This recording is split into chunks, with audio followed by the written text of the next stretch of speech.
વાર્તાઓ જે નિર્દોષ મનોરંજનની સાથે સાથે સંસ્કાર ચિંતનનું પણ કામ કરતી, પણ અફસોસ અત્યારે આવી વાર્તાઓ આપણે ભૂલતા જઈએ છીએ.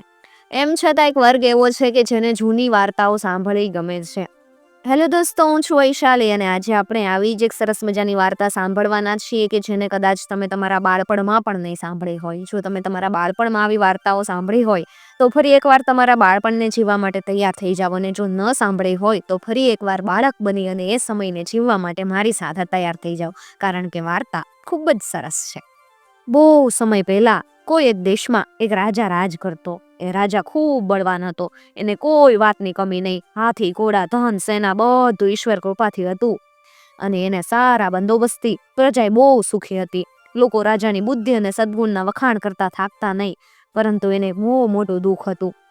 કમનસીબે એના મોટા રાજ્ય અને અખૂટ ધનને ભોગવનાર એક પણ એને છોકરો નહીં. એક દિવસ રાજાએ પોતાના રાજ્યના તમામ જોશીને બોલાવરાવ્યા અને પૂછ્યું કે કયે દિવસે, કઈ ઘડીએ અને કઈ પળે જન્મેલો બાળક મહાપ્રતાપશાળી રાજા થઈ શકે. જોશીઓએ ગણતરી કરીને જવાબ આપ્યો કે મહારાજ, ગયે રવિવારે મધ્યરાત્રિએ જન્મેલો બાળક મહાપ્રતાપશાળી રાજા થાહે. જો આપનો કોઈ દત્તક લેવાનો વિચાર હોય તો આ સમયે બતાવેલા પ્રમાણે જન્મેલો બાળક દત્તક લેજો. આ સાંભળી અને રાજાએ પ્રધાનને એ વખતે જન્મેલા બાળકની શોધ કરવાની આજ્ઞા આપી. આખા રાજ્યમાં દૂતો દોડ્યા. તેઓએ આવીને કીધું કે બતાવેલ સમયે એક કસાઈ સિવાય બીજા કોઈના ઘરે બાળક ન જન્મ્યું. રાજાએ કસાઈને બોલાવ્યો, એની પાસે પુત્રની માંગણી કરી. કસાઈ ઘણો ગરીબ હતો, તેથી તેણે કીધું કે મહારાજ, આપની કોઈ પણ માંગણી કબૂલ કરવાને હું તો તૈયાર જ છું. રાજાએ કીધું કે હું તારા પુત્રની રાજા તરીકે નથી માંગણી કરતો, પણ એક ગૃહસ્થ તરીકે માંગુ છું. શું તું ખુશીથી એ બાળક મને આપી શકે? જો એ બાળકનો વિયોગ તારાથી સહન ન થઈ શકતો હોય તો હું એને નહીં લઉં. કસાઈએ કીધું કે મહારાજ, હું ઘણી જ ખુશીથી મારો પુત્ર તમને આપું છું. હું નસીબદાર છું કે મારો પુત્ર રાજા થશે. રાજાએ તો કસાઈને પુષ્કળ ધન આપ્યું અને બાળકને પોતાના કુળના રિવાજ પ્રમાણે દત્તક લીધો. હવે આ રાજકુમાર છે એ મોટો થતા રાજાએ તેને ભણાવવાને મોટા મોટા પંડિત રાખ્યા. એ જુવાન થયો ત્યારે પોતાના રાજ્યના એક ભાગનો એને સૂબો બનાવ્યો. આ સૂબો થતાં જ એણે પોતાનો દુષ્ટ સ્વભાવ બતાવવાની શરૂઆત કરી દીધું. જો કે શુભ ચોઘડિયામાં જન્મેલો, શુભ ઘડીમાં જન્મેલો, મોટા મોટા વિદ્વાનો એને ભણાવેલો, તો પણ કસાઈનો પુત્ર એટલે કસાઈના દુર્ગુણો એનામાંથી જાતા જ નહોતા. એ પોતાની પ્રજા ઉપર પુષ્કળ જુલમ કરતો અને એથી આખા દેશમાં હાહાકાર થઈ ગયો. એના જુલમના સમાચાર રાજાને હંમેશા મળતા, પણ પોતાના સરળ સ્વભાવને લીધે એ રાજકુમારને કાંઈ ન કહી શકે. હવે કુદરતની ગતિ તો ન્યારી કહેવાય. જે રાણીને રાજા અને પ્રજા પુત્ર વિહોણી ગણતા હતા, એ રાણી ગર્ભવતી થઈ. રાજાએ વાત જાણીને આનંદ પામ્યો. એણે રાજકુમારને પત્ર લખી અને ખબર આપ્યા કે પુત્ર, આપણા કુટુંબમાં થોડા વખતમાં એક બાળક જન્મશે. તારી માતા ગર્ભવતી છે. જોશીઓ કહે છે કે પુત્ર જ થશે. થોડા વખતમાં તારો એક ભાઈ પણ ઉત્પન્ન થશે, તેથી તને આનંદ થશે. આ સમાચાર સાંભળી અને આ કસાઈનો પુત્ર મનમાં વિચાર કરે, હવે મારા ખરાબ દિવસો આવશે. રાજપુત્ર ઉત્પન્ન થવાથી કસાઈના પુત્રને કોણ ભાવ પૂછે? આટલી મોટી પદવી આવ્યા પછી પાછું નીચે પડવું એ તો અપમાન કહેવાય. જો હું કસાઈને ત્યાં જ રહ્યો હોત તો મારે કોઈ જાતની ચિંતા નહોતી, પરંતુ રાજસુખ ભોગવ્યા પછી દાસ બનવું એ તો બહુ ખરાબ કહેવાય. માટે રાજધાનીમાં જઈને જોઉં કે દુઃખ નિવારવાનો કોઈ ઉપાય મળી જાય એમ છે કે નહીં. અને ચપળ ઘોડા ઉપર સવાર થઈ કસાઈ રાજકુમાર બરોબર અડધી રાત્રે રાજાના મહેલમાં આવ્યો. બધાને ઓળખતા એટલે કાંઈ પણ અડચણ વગર એ રાજાના શયનગૃહમાં ગયો. રાજા તો ભર ઊંઘમાં હતા. આ કસાઈ રાજકુમારે કટાર વડે રાજાનું માથું કાપી નાખ્યું. લોહીથી ખડાયેલી કટાર લઈ એ એકદમ રાણીના ઓરડામાં ગયો. પણ રાણીને આ કસાઈ રાજકુમાર આવવાની અને એના દુષ્ટ હેતુની ખબર અગાઉથી પડેલી. એ એટલે કેટલાક વફાદાર નોકરની સાથે છુપે રસ્તેથી વેલની બહાર નીકળી ગઈ. ઘોડા ઉપર સવાર થઈ જંગલમાં જતી રહી. ત્યાં જઈને નોકરોને કે મારા વફાદાર નોકર, તમે મને અહીંયા જ રહેવા દો અને તમે જાઓ. કદાચ હું ભૂખે મરી જઈશ અથવા કોઈ જાનવર મને ફાડી ખાહે તો પણ હું સંતોષ પામી કે કસાઈના પુત્રને હાથે હું મરણ તો નસ પામીને. મને મારા ભાગ્યના ભરોસા ઉપર અહીંયા જ રહેવા દો. નોકરો તો રોતા કકળતા પાછા ફેર્યા. રાણી પોતાના નસીબને રડતી હતી. એટલામાં ત્યાં એક જમીનદાર આવ્યો. રાણીનું સુંદર રૂપ જોઈને એ ચકિત થઈ ગયો. એણે પૂછ્યું કે તમે કોણ છો? કોઈ પરી છો? કોઈ સ્વર્ગની દેવી છો? કોણ છો તમે? રાણીએ તો ગદ ગદ ગંટે કીધું, પરી નથી ને સ્વર્ગની દેવી નથી. હું તો માણસની પુત્રી છું. મારા ઉપર દુઃખના ડુંગર તૂટી પડ્યા. કાલ હુંધી આ દેશની રાણી હતી અને આજે આશ્રય વિનાની ભિખારણ છું. આ સાંભળતા જ પેલો જમીનદાર રાણીના ચરણોમાં માથું નમાવીને બેઠી ગયો. બોલ્યો, માતા, હું તમારા પતિનો તાબેદાર જાગીરદાર છું. તમે મારી સાથે ચાલો. અમે ગરીબ છીએ, પણ તમને કોઈ પણ જાતનું દુઃખ નહીં પડવા દઈએ. મારે સંતાન નથી, એટલે તમને જે પુત્ર થશે ને એને હું દત્તક લઈશ અને એનું સારી રીતે પાલન પોષણ કરીશ. રાણી જાગીરદારની હારે ગઈ અને એની બેન બની એના ઘરમાં રહેવા લાગી. કેટલાક દિવસો પછી રાણીએ એક સુંદર બાળકને જન્મ આપ્યો. આ જે બાળક હતો એ મોટો થયો, ખેડૂતોના છોકરા સાથે શાળામાં ભણવા ગયો. થોડાક દિવસમાં પોતાના સાથીઓથી વિદ્યા અને બળ બંનેમાં વધી ગયો. ખેડૂતના છોકરા ગીલી દંડા રમત રમતા, પણ રાજકુમાર તો બાણો જ માર્યા કરે. કોઈ પણ પ્રકારના બાણના શિક્ષણ વગર થોડા દિવસમાં એ તો જબરો બાણાવાળી બની ગયો. દૂરના નિશાન એ ક્યારેય ચૂકે નહીં. હવે એક વખત રાજકુમારના ભાઈ પેલા દુષ્ટ કસાઈએ પોતાના રાજ્યના બાણાવળીઓમાં સમાચાર ફેલાવ્યા કે સૌથી સારી રીતે તીર મારનારને માટે સારા એવા ઇનામો નક્કી કરવામાં આવ્યા છે. પહેલું ઇનામ 500 મોહરનું, બીજું રાજ્યના વસ્ત્રાલયમાં પસંદ પોશાકનું, ત્રીજું રાજ્યના ઘોડારમાંના મનગમતા ઘોડાનું અને ચોથું રાજ્યના હથિયારખાનામાંથી મનગમતા હથિયાર લેવાનું. આ સમાચાર રાજકુમારની મેળા એ તરત પોતાની માને કાંઈ પણ કીધા વગર રાજધાની તરફ રવાના થયો. જ્યારે રાત પડી અને રાજકુમાર ઘરે ન આવ્યો ત્યારે ઘણી ચિંતાતુર થઈ અને રાણી રાહ જોવા લાગી. ઘણા માણસો એને શોધવા મોકલ્યા, પણ એ જડ્યો નહીં. આથી રાણીના શોકનો કોઈ પાર ન રહ્યો. એણે પ્રતિજ્ઞા કરી કે જ્યાં સુધી રાજકુમાર નહીં આવે ત્યાં સુધી હું અન્ન નહીં ખાઉં. આ બાજુ રાજકુમાર તો રાજધાનીમાં પહોંચ્યો. બીજા બાણાવાળી સાથે એક તંબુ માર્યો. બીજા દિવસે બધા પોતાનો હુન્નર બતાવવા ઠેરવેલ ઠેકાણે ગયા. તે ઘણા લોકો જેવા ભેગા થયેલા. રાજા દુષ્ટ કે જે કસાઈ હતો એ ઉચ્ચ આસન ઉપર બેઠો હતો. તેનો ઈશારો થતા જ બાણાવળીઓએ એક પછી એક તીર મારવા લાગ્યા, પરંતુ કોઈનું પણ તીર નિશાનમાં ન લાગે. રાજકુમાર બધાથી નાનો હતો, એટલે છેલ્લે ઉઠ્યો. એણે તીર માર્યું અને નિશાન વિંધ્યું. લોકોએ તેની કળાના ખૂબ વખાણ કર્યા. દુષ્ટ કસાઈ રાજાએ રાજકુમારને 500 મોહરની એક થેલી આપી અને પોતાના પ્રધાનને આજ્ઞા કરી એ જે પોશાક, જે ઘોડો અને જે હથિયાર એને પસંદ પડે એ આપો. પ્રધાન તો રાજકુમારને લઈ રાજમહેલમાં ગયો. ત્યાં રાજકુમારે પોતાના પિતા જે પોશાક પહેરતા એ જ પસંદ કરી ત્યાં જ પહેરી લીધો. હથિયાર પણ એને પોતાના પિતાના જ પસંદ કર્યા. ઘોડો પણ એના પિતાનો જ લીધો. એ બધું લઈ અને જ્યાં બાણાવળીઓ ભેગા થયા હતા ત્યાં આવ્યો. એટલે લોકો કહેવા માંડ્યા, જો જો, આપણો ભલો રાજા પાછો જીવતો થયો. એ વેશમાં રાજકુમારનું રૂપ એકદમ રાજાને મળતું આવતું હતું. એટલે લોકોએ જાણ્યું કે મરેલો રાજા જ જીવતો થયો. લોકોના આમ કહેવાથી આ કસાઈ રાજાને ખૂબ ગુસ્સો ચડ્યો. એણે પોતાના નોકરોને કીધું, આ છોકરાને પકડીને ફાંસી લગાવી દ્યો. હવે નોકરો તો આમ તેમ માંડ્યા દોડવા. એઓનો વિચાર એવો હતો કે આ રાજકુમાર અહીંયાથી ભાગી જાય તો સારું. એટલે એ ખાલી માંડ્યા દોડધામ કરવામાં, આમ જાય ને આમ જાવ. એટલે આ રાજકુમારને ભાગી જવાનો થોડોક વખત મળ્યો. નગરની બહાર જઈ અને રાજકુમારે બધા બાણ મારનારોને ભેગા કર્યા. મોહરની થેલી હતી એમને આપી અને પોતાના ગામ તરફ ગયો. બરાબર 48 કલાક પછી એ ઘરે આવ્યો. રાણી ઘરના બાણામાં બેઠી બેઠી રાજકુમાર, રાજકુમાર એમ પોકારતી હતી. રાજકુમારને જોતા પહેલા તો રાણી હસી, પછી તો ધ્રુસક્યા ને ધ્રુસકા મંડી રોવા. ઘોડા ઉપરથી ઉતરી અને રાજકુમારે પૂછ્યું, માતા, તું કેમ પહેલા હસી ને હવે કેમ રડે? રાણીએ તો નિસાસો નાખીને કીધું કે આ પોશાકમાં તને જોઈ એટલે હું હસી અને મારા કમ નસીબને સંભાળીને રડી. આ પોશાક તારા પિતાજીનો છે, એટલે કે આ રાજાનો છે. હવે તો તું જાણી ગયો કે તું કોનો પુત્ર છે અને હું શા માટે રોઈ? આ સાંભળીને રાજકુમારનું હૈયું ભરાઈ આવ્યું. એણે કીધું કે મને મંડપમાં જ એવો વહેમ આવ્યો હતો કે આ પોશાક, મારું રૂપ જોઈને લોકો મને કહેતા હતા કે આ તો આપણો મરી ગયેલો રાજા છે. માતા, હવે આપણે આ દેશમાં એક પળે નથી રહેવું. હું મારા પિતાના મારનારથી ડરતો નથી, પણ હું આજે સોગંદ ખાઉં છું કે જ્યાં સુધી મારા પિતાના મરણનો બદલો ન લઉં ને ત્યાં સુધી આ દેશનો, એટલે કે આ જે કસાઈનો દેશ હતો એના રાજ્યનું પાણી નહીં લઉં, અનાજય નહીં લઉં. માટે માતા, ઉઠો, આપણે અહીંયાથી હાલ્યા જઈએ. જમીનદારને ખબર પડી કે રાજકુમાર અને રાણી જાય છે ત્યારે એને ઘણું દુઃખ થયું. રાજકુમારને અટકાવવાના એને ખૂબ પ્રયત્નો કર્યા, પણ રાજકુમારને ત્યાંથી જાતા દુઃખ થતું હતું. પણ એ પોતાના ઠરાવથી મક્કમ હતો. બધાની રજા લઈ ઈશ્વર ભરોસો રાખી રાણી અને રાજકુમાર ત્યાંથી હાલી નીકળ્યા. કાંઈ પણ ખાધા પીધા વગર તેમણે તો મુસાફરી શરૂ રાખી. કેટલાય દિવસે તેઓ પોતાના દેશમાંથી બહાર નીકળ્યા. ભૂખ, તરસ અને થાકને લીધે એકેય ડગલું આગળ ભરવાની એમનામાં શક્તિ નહોતી. જ્યાં તેઓ હતા ત્યાં એકલા જ પર્વતો જ નજરે પડતા હતા. ઘણી તપાસને અંતે પહાડની નીચે એમને કંઈક મંદિર જેવું દેખાણું. મંદિરની અંદર તેઓએ એક ઘરડા સંતને ફાટી તૂટી ગોદડી ઉપર ઓઢીને બેઠેલા જોયા. રાજકુમારે એની પાસે જઈને ઘણી નમ્રતાપૂર્વક કીધું, મહાત્મા, અમે ઘણા દિવસથી ભૂખ્યા છીએ, થોડું ભોજન અને પાણી આપો, અમારા જીવ બચાવો. પેલા સાધુએ એક જોડી તરફ ઈશારો કીધો. પેલી જોડીમાં એક રોટલીનો ટુકડો છે, તમે બંને જણા ખાઓ.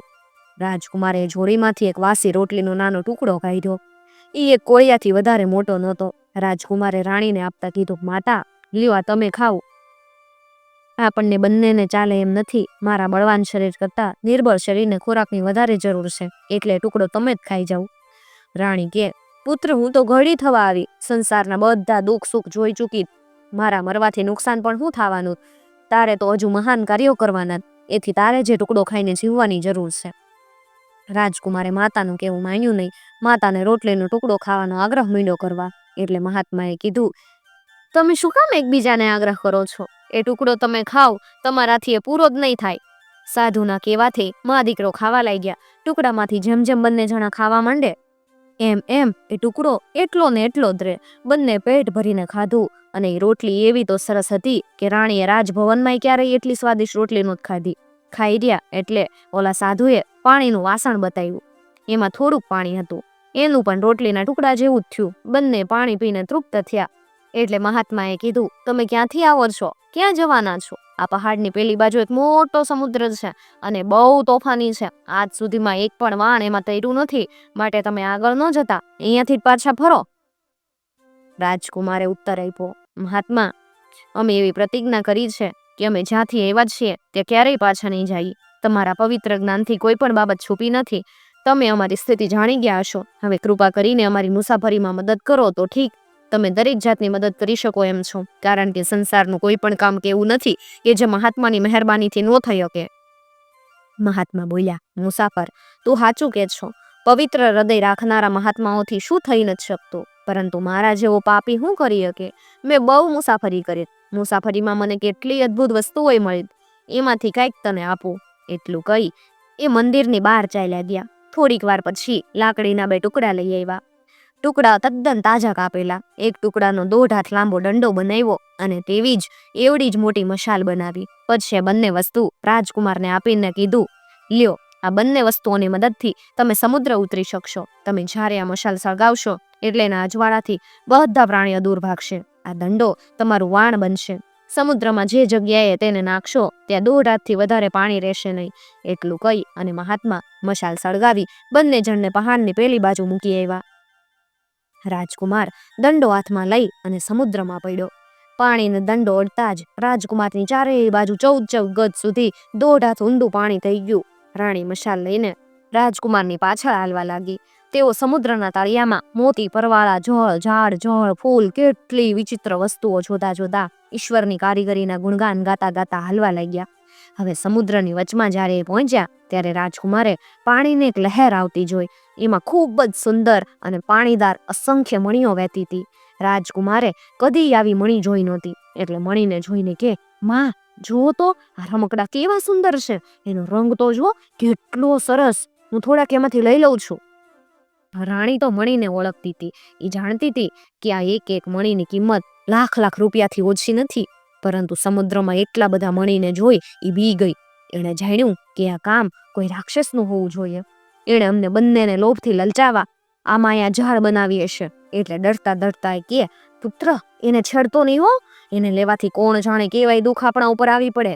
રાજકુમારે પહેલા તો માતાનું માની લીધું, પણ પછીથી મણીની સુંદરતા એના મનને ફેરવી નાખ્યું. આજ સુધી પોતાનું કેલું માન્યું, પણ મણીના લોભે એણે માતાનું કેવું ન માન્યું. એણે રાણીની આંખ ચોરાવી એક મોટું મણી ગજવામાં મૂકી દીધું. કોઈ વખત નઠારા કામોથી સારું પરિણામ આવે. રાજકુમારને માતાનું કેવું ન માનવાથી જો કે દુઃખ સહન કરવા પડ્યા, પણ આખરે એનું પરિણામ તો સારું જ આવ્યું. રાજકુમાર અને એની માતા દંડો અને મશાલની મદદથી સમુદ્રને પહેલે પાર સહી સલામત પહોંચી ગયા. સમુદ્રની પહેલે પાર એક દેશ હતો. બંને દેશની રાજધાની તરફ રવાના થયા. હવે રાજધાનીમાં જઈ એમણે ધર્મશાળામાં મુકામ કર્યો. રાણીએ કેટલાક પૈસા આપી અને રાજકુમારને બજારમાં ખાવાનું લેવા મોકલ્યો. હવે બજારમાં જતા રાજકુમારે વિચાર્યું કે આ સુંદર પથ્થરને ઘણા દિવસ મારી પાસે રાખીશ તો મારી માતા જાણી જશે. એટલે આજ તો એને ગમે એમ ત્યાં ગમે ન્યા આપી દઉં એવો ઠરાવ કરી એક મીઠાઈની દુકાન ઉપર ગયો. મણી આપીને દુકાનદારને કે, ભાઈ આ લ્યો, આના બદલામાં મને મીઠાઈ આપો. કંદોએ મણીને જોતા જ ઓળખ્યો. મણી એટલી કિંમતી જણાઈ. એણે રાજકુમારના કપડાને એક છેડે 5 શેર મીઠાઈ અને એક છેડે 500 સોના મોહર બાંધી દીધી. બંને વસ્તુ લઈ અને રાજકુમારની માતાની પાસે આવ્યો. રાજકુમારના લુગડામાં બાંધેલી મોહર જોઈ રાણી તો મૂંગી થઈ ગઈ. એ સમજી કે રાજકુમાર આ મોહરો ગમે ત્યાંથી ચોરીને લાવ્યો. આથી ઘણા દુઃખી અવાજે એણે કીધું, પુત્ર, તું આટલી બધી મોહરો અને આટલી બધી મીઠાઈ ક્યાંથી લાવ્યો? મેં તો તને 5 જ પૈસા આપ્યા હતા. જો કોઈનું નુકસાન કરીને તું આ વસ્તુઓ લાવ્યો હોય તો હમણાં જ એની પાસે જા, આ વસ્તુઓ પાછી આપાવ. રાણીના ચરણમાં માથું નમાવી અને રાજકુમાર કે, માતા, મેં કોઈને દુઃખ નથી દીધું. હું આ દેશના કોઈ રહેવાસીનો ગુનેગાર નથી. હું માત્ર તમારો ગુનેગાર છું. તમારું કેવું નહીં માની અને સમુદ્રમાંનો એક રંગીન પથ્થર હું લાવ્યો હતો, એના બદલામાં મને આ બધી વસ્તુ મળી. હા સાંભળી રાણી પહેલા તો કંઈક નવાઈ પામી. પછી રાજકુમારને દુકાનદારે થઈ ગયો. એથી એ રાજકુમારને લઈ અને મીઠાઈવાળાની દુકાને ગઈ. ત્યાં જઈને રાણી કે, ભાઈ, મારો પુત્ર કદાચ આંધળો હતો, પણ તું કેમ આંધળો બન્યો? એ મણીની કિંમત 9 લાખ રૂપિયા છે. જ્યારે તે માત્ર 500 સોના મોહર મારા પુત્રને આપી, મારા પુત્રને તે થઈ ગયો છે. કંદોએ માફી માંગતા કીધું, માતા, મારી ભૂલ થઈ, મને માફ કરો. આ પેટીમાં જોવો, એમાં જે મોહર ભરી જ ને એ 7-8 લાખ રૂપિયાથી ઓછાની નથી. એ બધી તમે લઈ જાઓ અને મણીને મારી પાસે રહેવા દો. રાણી રાજી થઈ. એ મોહરોની પેટી ઉચકાવી અને ધર્મશાળામાં લઈ આવી. કંદોએ આ મણી ઘણા નફાથી રાજાના પ્રધાનને વેચ્યું અને પ્રધાને રાજાને વેચ્યું. રાજાએ પોતાની એકની એક પુત્રીને આ આપ્યું. હવે એની પુત્રી એના ગળામાં પહેરી અને બાગમાં ગઈ. તે એક આંબાના ઝાડ નીચે આરામ કરવા બેઠી. ત્યાં ઝાડ ઉપર એક પોપટ અને બીજા એક ઝાડ ઉપર એક મેના એમ 2 પક્ષી બેઠા હતા. પોપટને મેનાએ કીધું, સખા પોપટ, કોઈ સારી વાત કયો ને કે જેથી સમય જાય. પોપટે જવાબ આપ્યો, દેવી મેના, મને એવો ડર છે કે હું જે વાત કહીશ એનાથી તો ગુસ્સે થાઈશ, કારણ કે હું જે કહેવાનો છું એ સત્ય છે, પણ સત્ય કડવું હોય. મેના કે, હું ગુસ્સે નહીં થાવ, તમે વિશ્વાસ રાખો, વાત કરો. પોપટ કે, જો દેવી, સાંભળો. સ્ત્રીઓની સર્વ વાતો અદ્ભુત હોય. કોઈ એક સમયમાં એક રાજકુમારી હતી. એ ઘણી રૂપવંતી અને ગુણવંતી. એક દિવસ એના પિતાએ એને કિંમતી મણી આપ્યું. રાજકુમારીએ એવું મણી કોઈ દિવસ કોઈ જગ્યાએ નહોતું જોયું. એથી મણીને જોઈ એ તો ફૂલાઈ ગઈ. પણ બિચારી રાજકુમારી નહોતી જાણતી કે મણી એને લાયક નહોતું. તેમ એક મણીથી શું થાય વારો? એવા ઘણા મણી એની પાસે હોત તો જાણે જુદી વાત હતી. અને વળી એવા મણીને પહેરનારી પાસે એવા જ સુંદર કપડાં હોવા જોઈએ ને. એવા કપડાં એની પાસે નહોતા. એમ લાગતું હતું. એ રાજકુમારી એ મણી કોઈની પાસેથી માંગી લાવી હોય ને એમ લાગે.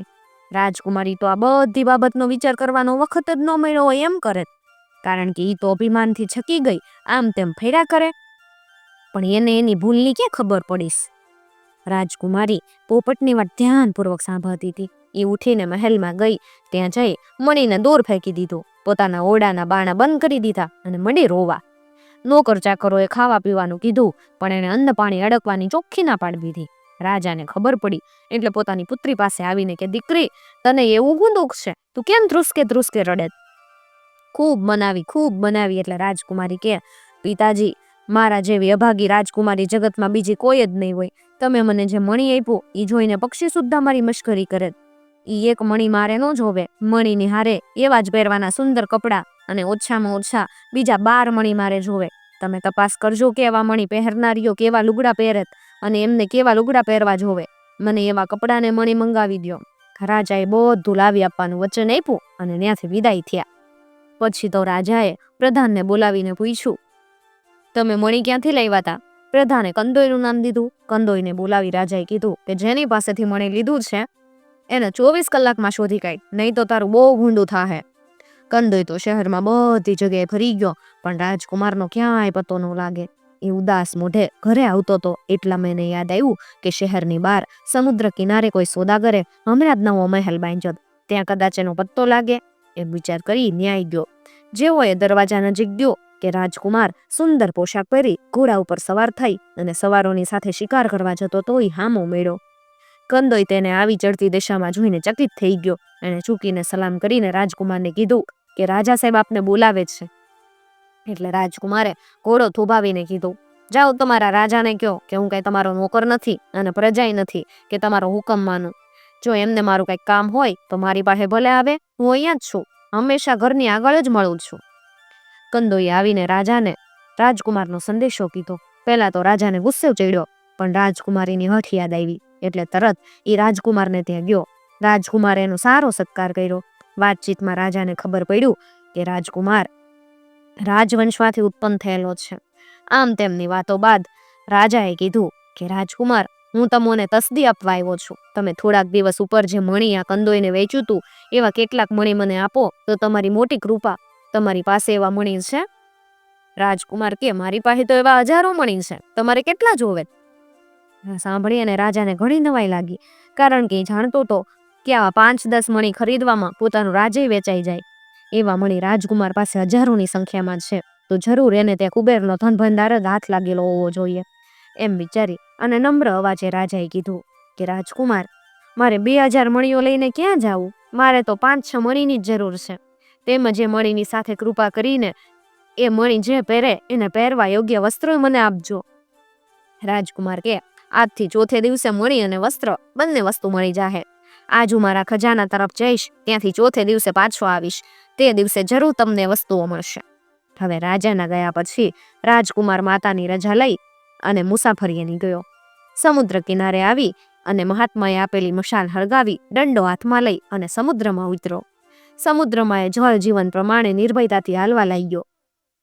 સમુદ્રના મધ્ય ભાગે ગયો એટલે એને મણીનું પેલું વયાણ દેખાયું. એ મણી લેવાની તૈયારીમાં જ હતો એટલામાં એના મનમાં વિચાર આવ્યો કે મણીઓ ક્યાંથી આવતી હશે. એટલે એ આગળ માંડ્યો હાલવા. જેમ જેમ આગળ જતો ગયો એમ એમ મણીનું ઝરણું સાંકડું થતી ગયું. જતા જતા એ જ્યાં ઝરણું થોડાક જ હાથ પોળું હતું ત્યાં આવી ગયો. એ જગ્યાએ પાણીમાંથી એટલી સુગંધ નીકળતી હતી કે જાણે હજારો મણ અત્તર અંદર રેડ્યું હોય. ત્યાંથી પણ રાજકુમાર આગળ હાલ્યો. થોડોક આગળ ગયો એટલે એણે પાણીનું એક વમળ જોરથી અવાજ કરતું અને ફરતું જોયું. એમાંના પાણીના છાંટા ઘણે દૂર ઉડીને પડતા હતા. વમળની વચ્ચે કેટલાક ગજ ઊંચો એક જળ સ્તંભ હતો. એનું પાણી વમળના પાણીથી વધારે સફેદ અને ચોખ્ખું હતું. એમાંથી જ મણીઓ છટકી છટકીને આમથી તેમ એમ પડતા હતા અને સુગંધ પણ ત્યાંથી જ નીકળી અને ચારેય બાજુ ફેલાતી હતી. એ બંને વસ્તુને પાછળથી કોઈ શક્તિ ઠેલતી હોય એમ એને લાગ્યું.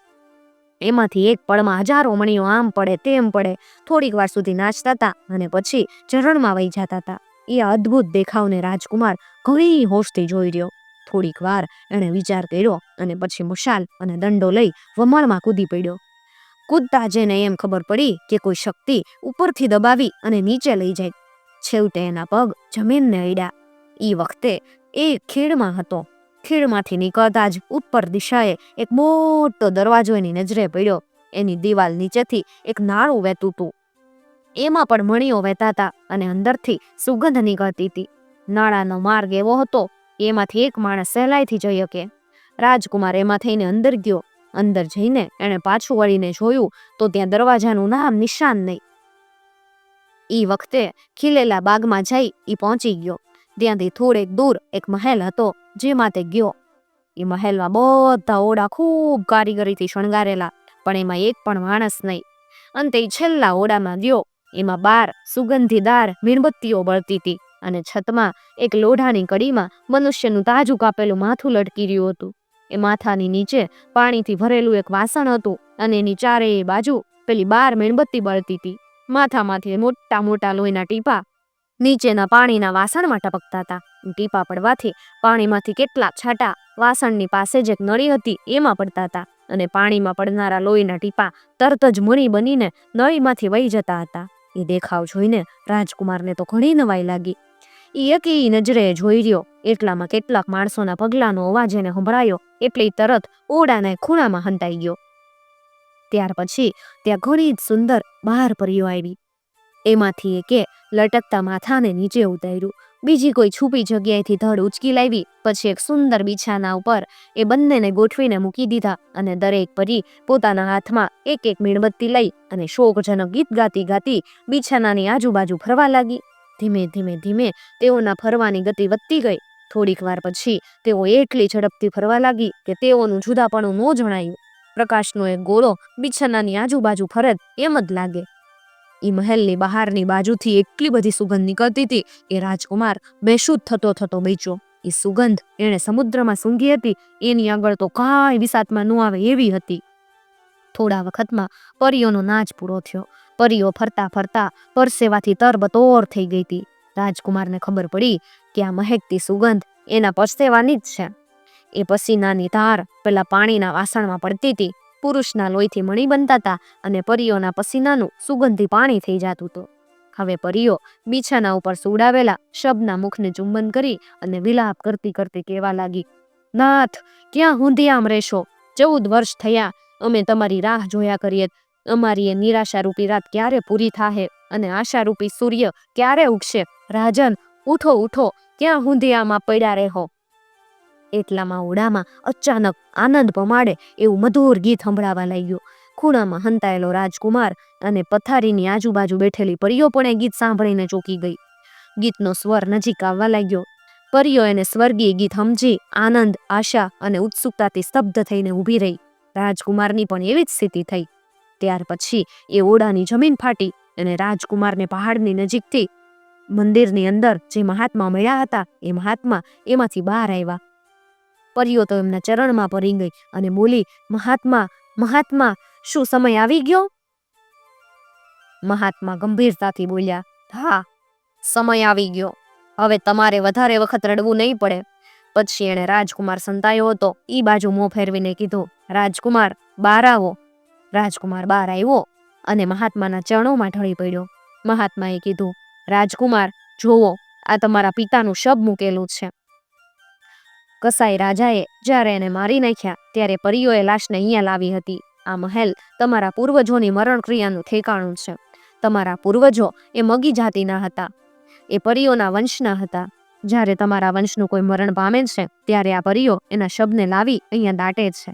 તમારા પિતાની મરણક્રિયા નહોતી થઈ તેથી એને દાટ્યા નહોતા. નસીબ સંજોગે તમે અહીંયા આવી પહોંચ્યા છો તો તમારા પિતાની મરણક્રિયા કરી નાખો એટલે આમ તેમ ફરતા એની આત્માને શાંતિ મળે. આ સાંભળીને રાજકુમારની આંખમાંથી આંસુઓ ટપકી ગયા. રાજાના શબ પાસે જઈ એના અંગ ઉપર 2 હાથ મૂકી રાજાના આત્માની શાંતિ માટે એ પ્રાર્થના કરવા લાગ્યો.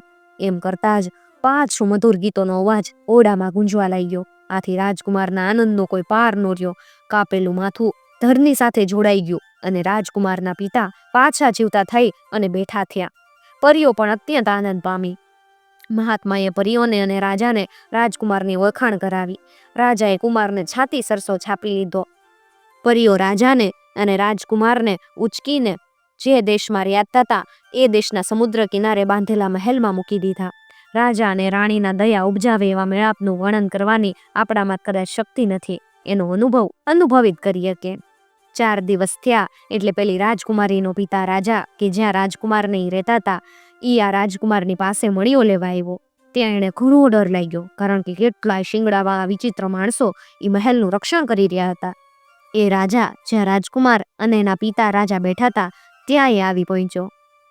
રાજકુમારે એનો ખૂબ સત્કાર કર્યો અને બોલ્યો, મહારાજ, હું મારા વચનને નથી ભૂલી ગયો. તમારે માટે જ ઉગ્યો તો તેથી મને મહાન લાભ થયો.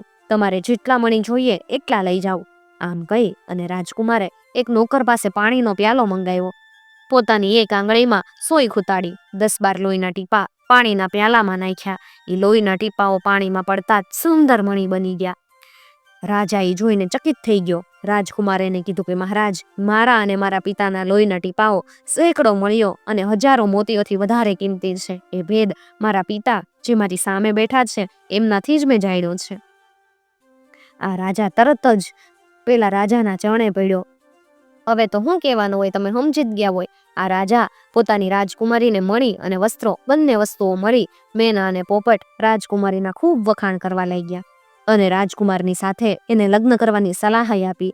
રાજકુમારી અને એના પિતા રાજાની પણ એ જ ઈચ્છા હતી. એથી જલ્દીથી એ લગ્ન સંબંધ જોડાઈ ગયો અને એક ફોજ એ રાજાની, બીજી પરીઓની, આ બંને ફોજ મળી અને પેલા કસાઈ પુત્ર ઉપર ચઢાઈ કરી.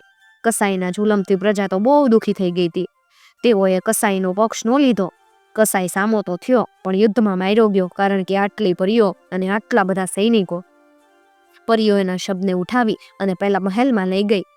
કસાઈનું માથું તેમણે પેલી કડીમાં લટકાયું, પણ એમાંથી જે લોહીના ટીપાઓ ટપકતા હતા એ ભયંકર કદરૂપા કાંકરા બની જતા હતા.